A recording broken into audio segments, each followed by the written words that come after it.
John, what are you doing? What's going on?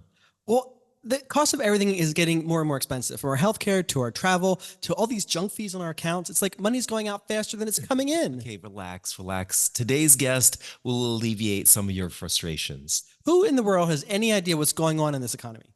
Well, today we are joined by Heather Boushey, one of 3 members of President Biden's Council of Economic Advisors and chief economist for the Investing in America cabinet. I think she might know a thing or two that we don't. Well, then I guess it's a good thing that we're either all listening to, watching, or hosting Queer Money Podcast episode number 532 to get the inside scoop on all that the Biden administration is doing to help all Americans and the growing cost of everything. Let's get on with the show. Sounds good.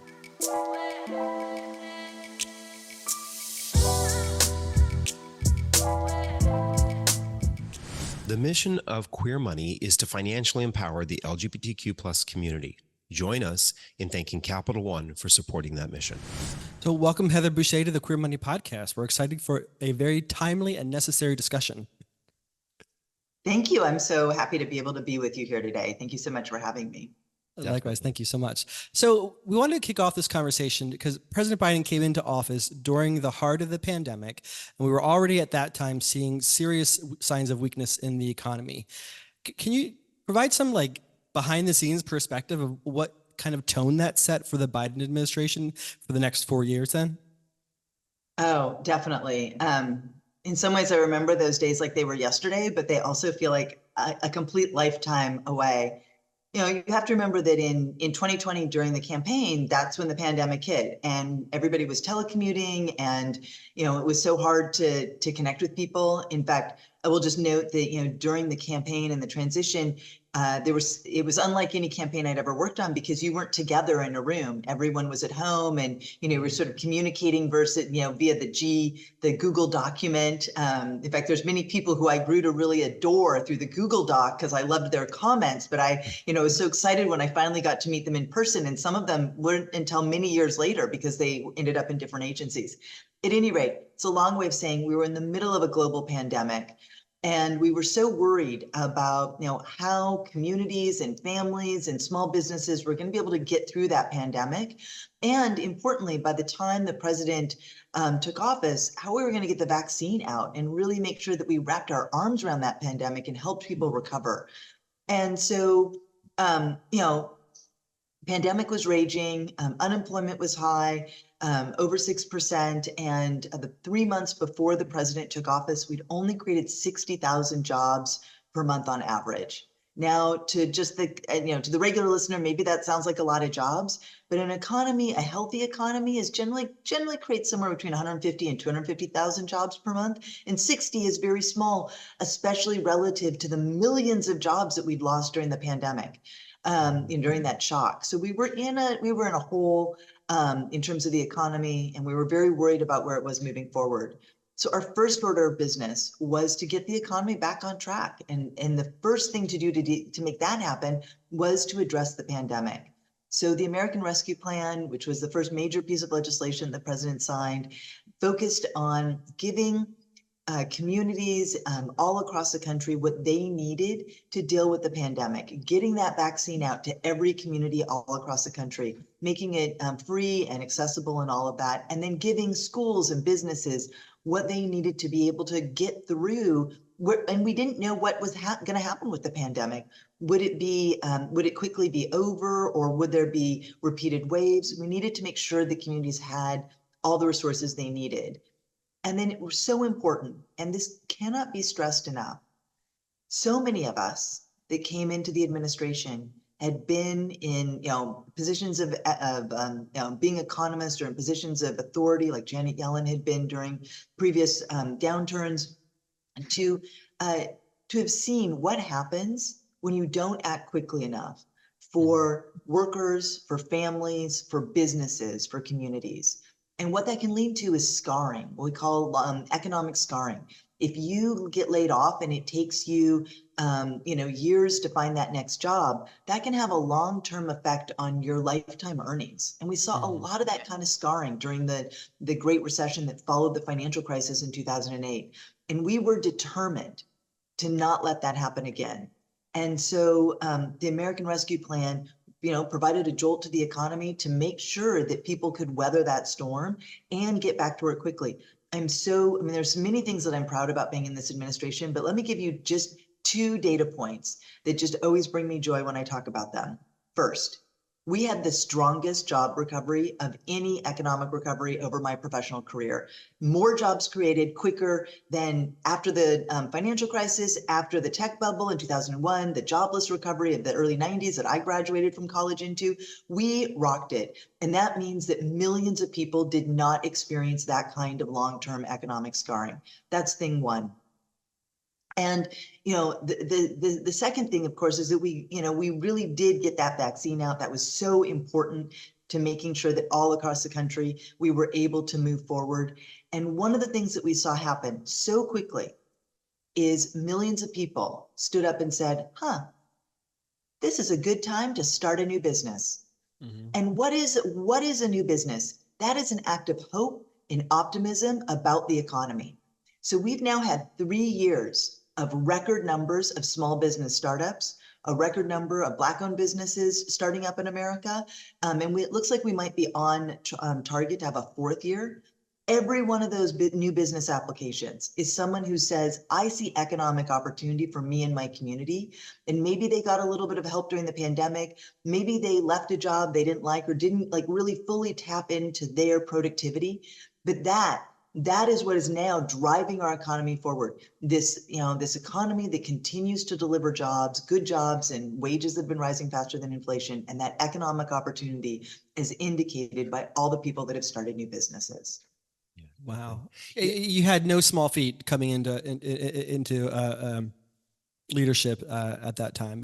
And I know that there are a lot of people who are Monday morning quarterbacking saying that things could have been better, but none of us had that experience before. We'd never lived through a pandemic like that. So what the Biden administration has done has been phenomenal. Kind of going off our script here a little bit, I'm curious if you don't mind asking, with that entrepreneurial optimism that you see, how do you square that with seemingly everyday negative focus on the economy? It seems like there's a big disconnect with what the media is saying about the economy, or the general dialogue is, with what the entrepreneurial investment is taking place. You know what, John, that is such a great question. It's one that I really struggle with, to be honest. And I've done a lot of reading and listening to podcasts and people talking about this and talking to experts. Here's a few things that I think about that. So first off, one of the things, so there's a lot of different ways that we survey people, right? Every month, the Department of Labor, through the Bureau of Labor Statistics, goes out and says, hey, do you have a job? What are you getting paid? What are your hours? It's a survey. It's asking people about their experience. And then we ask people through a variety of surveys what they think about their own economic circumstances and their own job. And what we've seen is that they're telling surveyors that they have jobs. They're telling them they're getting good pay, and that pay, when you do the math, is above inflation. Okay, so that's a fact. And then they tend to be telling people, my economics is doing pretty good. My family's doing good. I'm doing okay. And where the disconnect really seems to be coming in is questions about what's happening to other people, and to other communities. Now, as an economist working here in Washington, D.C., I often try to remind myself I live in a country of over 320 or 30 million odd people, right? There's a lot of people out there. We're a continental country, right? We span a continent. There's so many communities all across the country. And I've not visited every single one of those. I don't know what their experiences are. How do I know what they're experiencing? Well, I read it in the paper, or I watch it on television. And one of the things about what this president has done with his economic agenda that is so important is that we've really changed, in key ways, the ways that we do economic policy. We are really focused on making sure that what we make in America and how we make it benefits our national and economic security. And the real change is happening in places all across the country. And I've been traveling with my colleagues, traveling all across the country, going to Kentucky next week. I think the last place I was Michigan. Maybe it was Georgia. I can't remember. At any rate, traveling around. And in each of these places, you talk to local leaders, you talk about the investments that we're making, and they will tell you, and they tell me, this is real change, right? In Michigan, I met with people that were installing new electric school buses. And they were talking about the real change that was going to make for their community. And in Georgia, I was talking to people, and we were investing money in a new semiconductor facility that sort of along the semiconductor supply chain. And the excitement and enthusiasm of that community, because they know what that means to be on the cutting edge of that technology and what it's going to mean for jobs moving forward, and that community as a vital hub in the semiconductor supply chain. That's real change. But here's the thing, back to your question, that's hard to see, right? It's hard to see from a national vantage point. And so I think some of it is that we don't know what's happening in other places. And the narrative very quickly, when it's, soon after we came into office, there was this real sense that we weren't going to be able to recover. In fact, let me give you a fact. Bloomberg, if I'm not mistaken, it was Bloomberg, said without a doubt, 100% certainty, we would have a recession in 2023.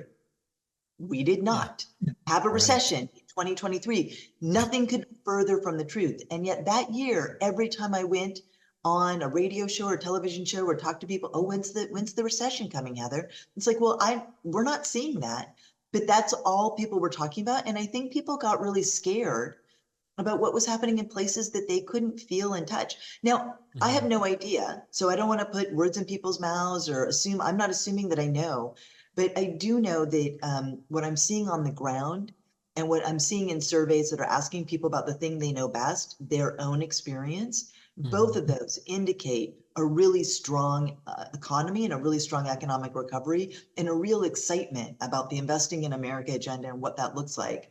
What I'm not seeing is, that's translating into the national, but, I'm just going to keep focusing on what matters to people all around the country in real places. I appreciate there's a lot of things that you just shared there. One of the things I did appreciate is the personal stories. John and I watch a channel on YouTube called More Perfect Union, and they profiled a small town in Tennessee where Ford was bringing in the manufacturing of batteries for electric cars. And it was so interesting. The town was mostly populated with African-American individuals. To hear these individuals talking about how going from making $7.25 an hour to making $19, $20, $21 an hour was setting their families up for generational wealth that they had never even imagined that was going to be possible for them. And they said 100% this was related to the CHIPS Act. Actually, was the CHIPS Act? No. The Inflation Reduction Act. Yeah. Yes. Thank you. And it was exciting for us to hear that. I don't think we hear those kinds of stories enough, because I think, to your point, we as a nation, I think a lot of us have this justice. We have this feeling of justice and fairness, and we want everyone to be treated fairly and earn equally, right? Or at least earn a sustainable living. And we hear a lot of voices talking about the struggles that a lot of people at the low end of the economic spectrum are making. And we chime in. I think sometimes we chime in with those voices, even though it's not affecting us. We chime in with those voices. And I think that kind of leads to this idea that the administration is really now trying to tackle some of those issues that are facing those kinds of individuals, so that I don't want to say that we quiet those voices, but that we lift them up so that it isn't something that they're constantly worrying about. So maybe we can talk a little bit about some of the things that the administration is planning here. I think that is so true. And it's so important to recognize that the president has been very clear. We are investing in the productive capacity of this country through infrastructure, through clean energy, through chips, all of that, in a way that will bring good jobs to communities. So we're investing in this capacity in order to deliver good jobs. And we're making sure that as we do those investments, you get a bigger tax credit if you are going to invest in in manufacturing clean energy. If you pay prevailing wages, you get a bigger tax credit. The value of it, if you invest in a low and moderate income community, if you invest in an energy community, if you use domestic content, your tax credit goes up if you do each of those things. And what we're seeing, right, because we believe that in our economy, in our society, the vast majority of us get the vast majority of our income from holding down a job. And so dignity at work and good opportunity, that's the first step. But then then there's all these other things, right? We need to make sure that, we've spent a lot of time focusing on lowering costs and making sure families have access to the other aspects of economic security. Can they afford to buy a home? Can they afford to rent an apartment? Can they afford healthcare?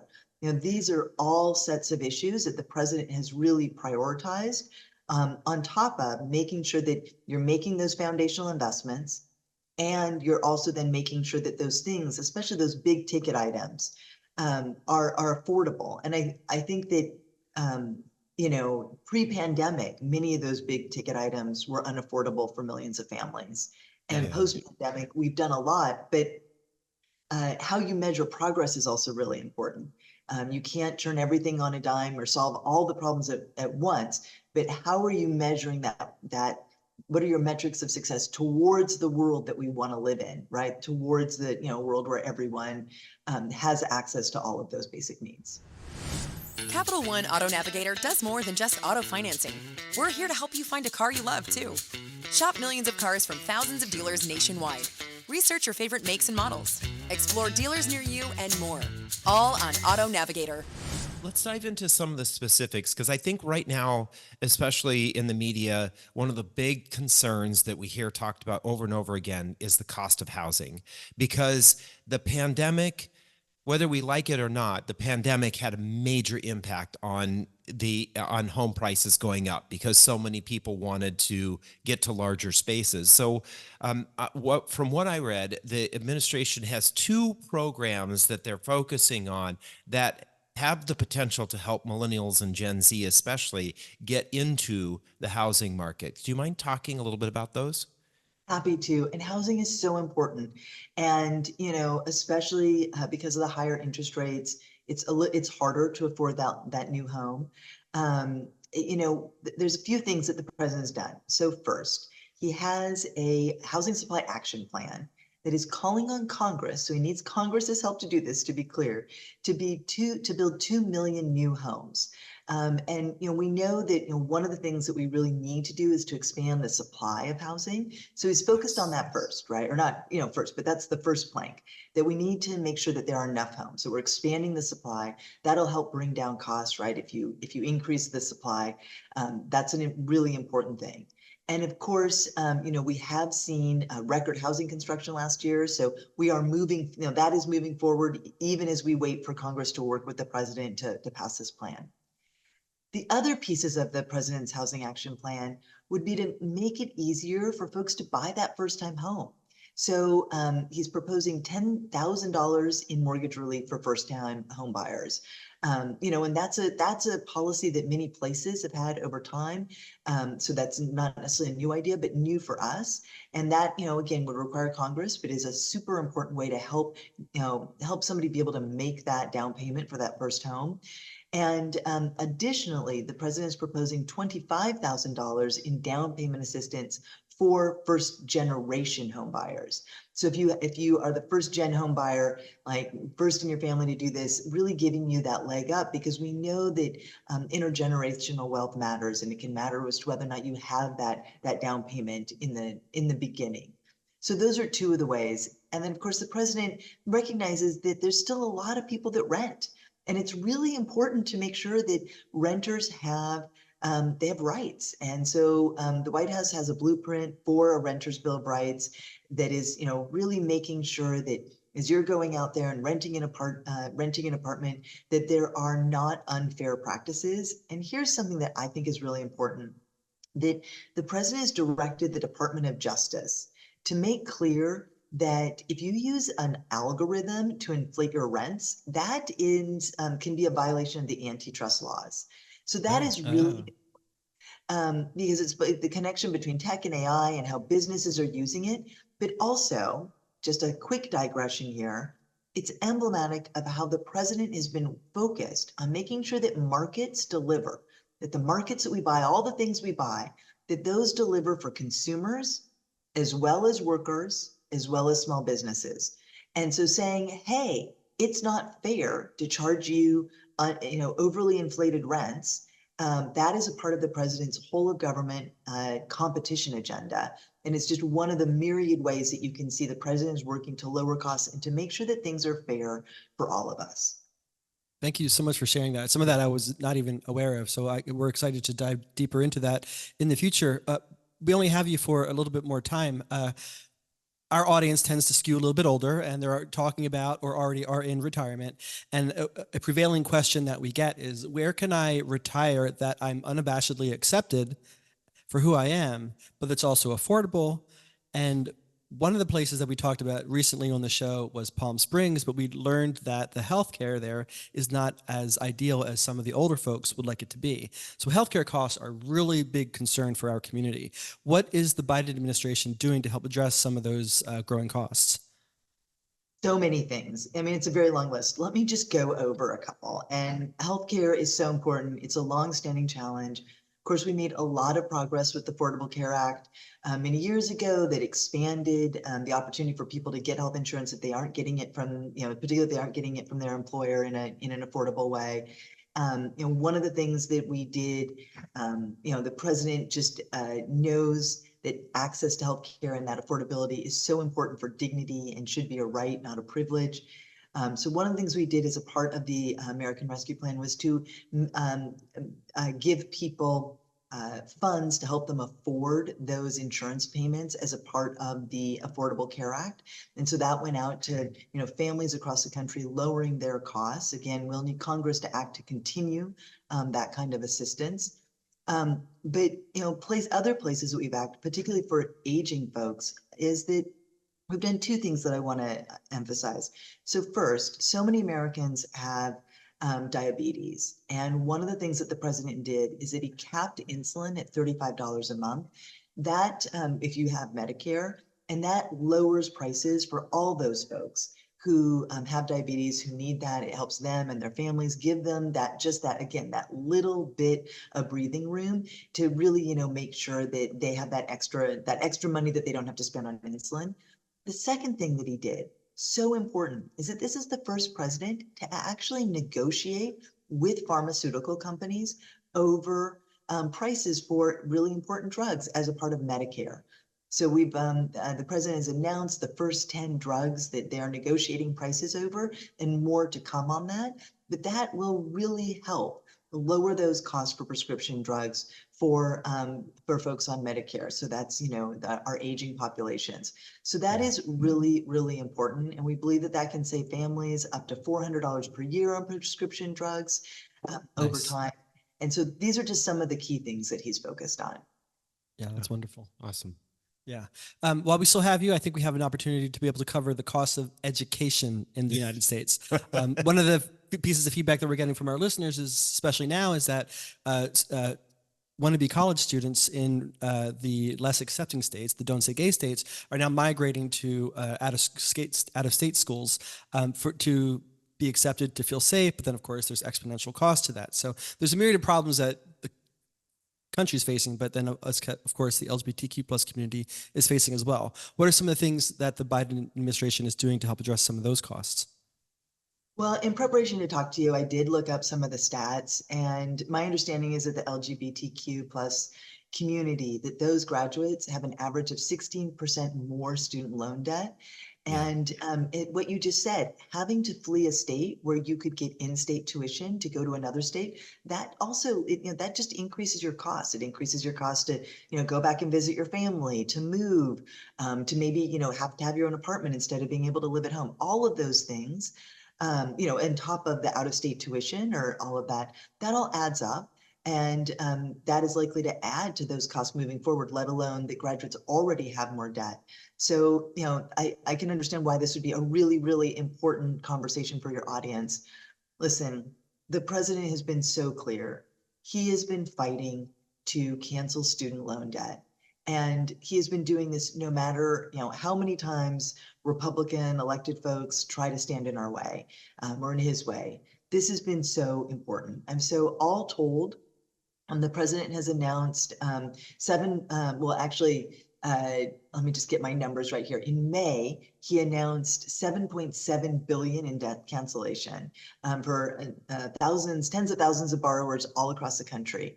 And that brings the total number of Americans who've approved for debt relief up to 4.75 million people. And that is so important for folks all across the country. I know that, one of the things that has meant a lot to me working in this administration, I have received numerous emails and phone calls from friends of mine from high school. And I've already revealed that I am not a young chicken here, right? But people that, went to school decades ago who thanked me for the work of this administration, because they finally, it always just makes me a little teary-eyed. They finally don't have that burden hanging around their necks in terms of student debt. So these are people who went to college decades ago and who are still struggling to pay it off. So this, I know, is so important to families all across the country. And I think what is so challenging is that between the Republicans in Congress who don't want us to do this in the Supreme Court, it's been difficult for the president to push forward on that agenda.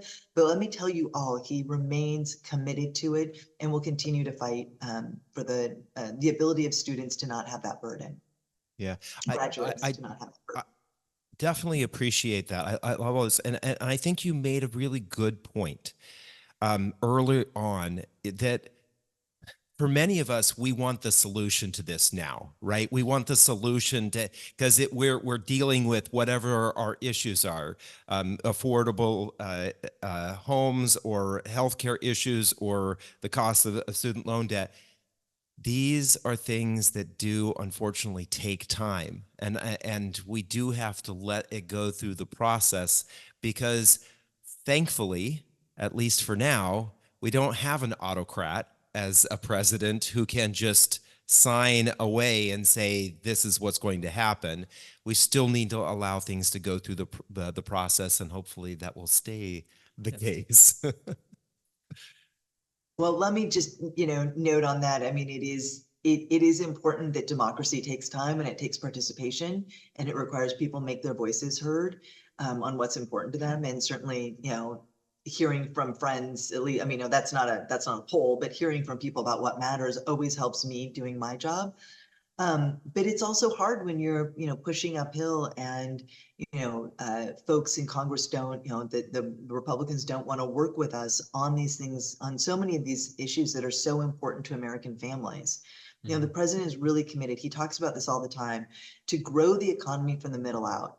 And what we've just been talking about for the past half hour, that's what that is. Growing from the economy from the middle out means investing things that matter, that are really going to improve our society, making sure that those investments lead to good jobs in communities all across the country, and making sure that markets are fair and competitive, and making sure that then people have access to the things that can give them that opportunity. And so, we talked about student debt, but, registered apprenticeships and, making it possible for people that don't go to college to access all of the job opportunities that are being created right now. These are just some examples, but it's hard work. Living in a democracy is hard work, and doing economic policy isn't easy. But that's why I was so thrilled to talk to you all, because I was so excited that you wanted to dig in deep into these issues. So thank you. Absolutely. And we would love to dig in deeper sometime, but I would be remiss if I didn't ask this question. We've been asking all of our guests lately because many in our community are feeling very anxious, probably for reasons you know better than any of us today. So what is one thing, based on what we've talked about today, your job, or completely off the reservation, that makes you feel good today? I continue to feel very heartened that policy can really make a difference. I want to state this in a more accessible way, that when we come together and we make change, that can make real changes in people's lives. And, I already talked a little about some of the statistics from this recovery that bring me so much joy. Looking at the maps, that we are making investments, that private firms are making investments all across the country, disproportionately in lower income communities, communities where people are less likely to have a college degree than in other communities. And I see that, and I see that the president has been investing in America for all Americans. And that gives me hope that we actually can be a country that starts growing together, which is what I think of when you're growing from the middle out. You're also a country that you're trying to bring everyone together, rather than a country that has been growing apart. So I feel like over the past 4 years, we've been able to show that that is possible and we can do it. And I got to say, I've got some charts here on the wall that show these things. don't know how to turn my camera, or I would. But that is what gives me hope, is that by coming together, we can act and we can actually see real differences in people's lives. I love that. Heather Boushey, thank you for all your hard work that you're doing for the country, and thank you for your time today. We appreciate it. Thank you so much. With no fees or minimums and no overdraft fees, banking with Capital One is the easiest decision in the history of decisions. That's banking reimagined. What's in your wallet? Terms apply. See CapitalOne.com/bank for details. Capital One, N.A., member FDIC. Thank you, Heather, for making time to join our show and share the vital work that the Biden administration is doing to help every American. Thank you to you, our listeners and viewers, for joining us for another episode. Remember to get your Core Money takeaway and resources that we mentioned in this episode from this week's newsletter. Then join us this Thursday for another bonus episode, and next Tuesday when we talk with Sharice and Vicky, the founders, brains, and creators behind the popular all-gender fashion brand Dapper Boy. Thank you and have a great week. Bye.